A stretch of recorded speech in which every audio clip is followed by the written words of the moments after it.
In this video I'm going to show you how I propagate my leaf cuttings. I have few plants that I'm going to use today, and I always use boxes. Cut it in half and I get the bottom part and fill that with my succulent soil mix. If not, you can leave it just in the box, still it propagates, but in this way it is a bit moist, so the leaf will show you a few examples when I'm doing this video. I'm going to use this blue mist plant. It was a bit expensive because it has a lot of color. Now I'm going to take the roots out and clear the soil around the leaves like this. Then I twist and take all the leaves out. Normally I just put it on the soil. You don't need to leave it to callus for 2 days or 3 days. By experience I know that it works without anything, so just take them out. But when you take it out, you need to take it with the skin without damaging the stem like this, and put it onto the soil like that. And even putting it on soil, you don't need to be pedantic. It's just putting it on the soil, that's it. I'm not going to take it to the top. As you can see, it's going to give me some flowers soon. Make sure when you do it, you need to write down what it is. Write blue mist, and then I write the date. Today is 2nd of December. And I put it somewhere there. Next I put another lot, and I always put a label, then I know which plant that I am propagating, and not only that, which day I propagate and how long it took to propagate. I really don't know which plant is this because it looks nice. I bought it. When you see something and it looks nice and you feel like you need it, buy it. The next day if you go there, you won't see it again. And it has loads of babies too, so I need to take them out. When I take the babies out, I normally leave it on the same tray until it roots. Still you can plant it because it has one root, but I still leave it there. And then another one, take it out, clean. Don't leave any rotted or dried leaves on the stem too.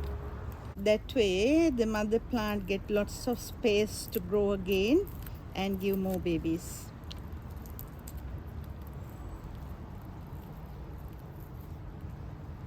This one is too tiny, so I'm not going to take that one. So take all the dried leaves out. No pests, as well as it grows nicely. Now I can take the leaves out. Always look for the bottom leaf. This one has rotted, so throw it away and shake, wiggle and shake, take it out. Even if you break, I have noticed that some plants still propagate, so this way comes out nicely. Don't be scared to experiment things. You may not succeed always. I think I need to take another row out. So these ones I will use in my succulent arrangements because it has no name. Or you can use a plant identifier. Nowadays you can download so many apps and get the plant identifier to do that too.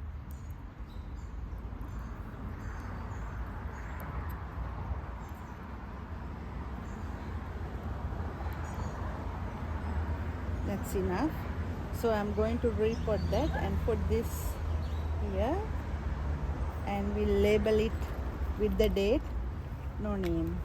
So I will take you to my propagating centers and show you how I do it.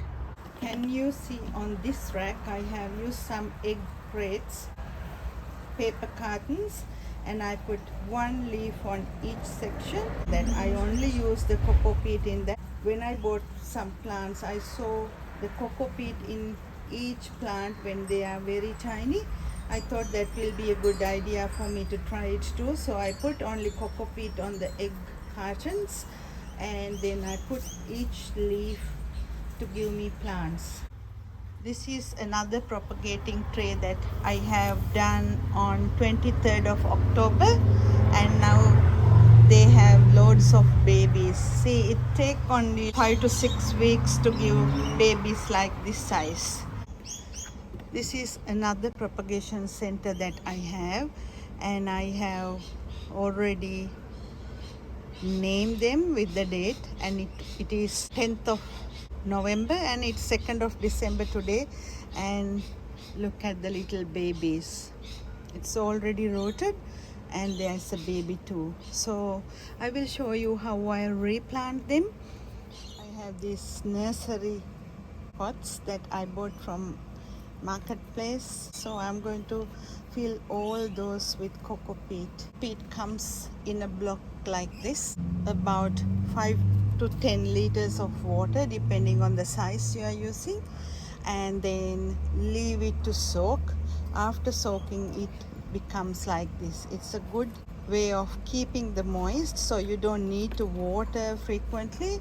It keeps the moist for a longer time, and the baby plants has the mother leaf, so they survive nicely using the water from this and the nutrient from the mother leaf. So once I fill them, I will show you how I do the replanting. After filling it with coco peat, I'm going to use these leaves. As you can see, it's rooted nicely. If you can see clearly, press it, but don't dig or anything. The roots will find the way to the moisture. So I have few other leaves. I'm going to leave it like this. So as you can see, the roots are touching the coco peat and it will go inside. After that, I'm going to replant in soil. So once again,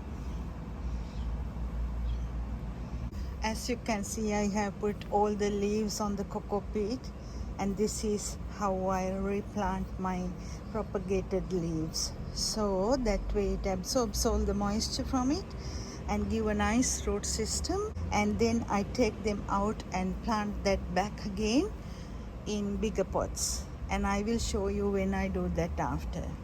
I hope that you got a clear idea about how to get the leaves out from a plant and how to replant and how to propagate. And if you have any questions, please feel free to ask me.